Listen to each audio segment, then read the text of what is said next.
ఓం నమో భగవతే రుద్రాయ. ప్రస్తుత పరిస్థితులలో మనం ఎక్కువగా మొబైల్ ఎడిక్షన్ అనేటటువంటిది చిన్నపిల్లల నుండి పెద్దవాళ్ళ వరకు కూడా చాలా ఎక్కువగా ఉన్నది. అటువంటి సందర్భంలో కంటికి సంబంధించినటువంటి ఇబ్బందులు అనేటటువంటివి చాలా ఎక్కువగా వస్తూ ఉంటాయి. అయితే అటువంటి సందర్భాలలో మనం కొన్ని మంత్రాల ద్వారా మనకి ఉన్నటువంటి ఆ కంటికి సంబంధించినటువంటి ఇబ్బందుల నుండి కొంత ఉపశమనం పొందేటటువంటి అవకాశాలు ఉంటాయి.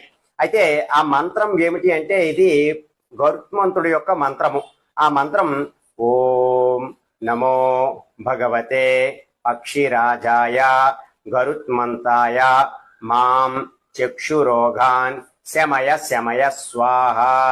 ఈ మంత్రాన్ని మీరు శుక్రవారం నాడు, అంటే ప్రతి శుక్రవారం నాడు ఈ మంత్రాన్ని 108 సార్లు చెప్పుకొని ఆ యొక్క మంత్రం చెప్పుకున్న తర్వాత కొద్దిపాటి జలమును తీసుకుని ఆ జలమును కూడా అభిమంత్రించి, అంటే మరలా మంత్రం చెప్పుకుంటూ ఆ జలాన్ని మీ చేతిలో ఉంచుకుని ఆ జలాన్ని గనక మీ కళ్ళని శుభ్రంగా కడుక్కున్నట్లయితే కంటి దోషాలు గాని ఈ యొక్క కంటికి సంబంధించినటువంటి రుగ్మతలు గాని తొలగిపోయేటటువంటి అవకాశాలు ఎక్కువగా ఉంటాయి.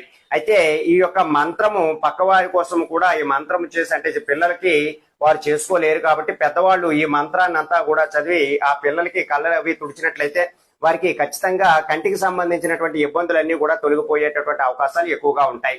సర్వే జన సుఖనో భవంతు. శుభం.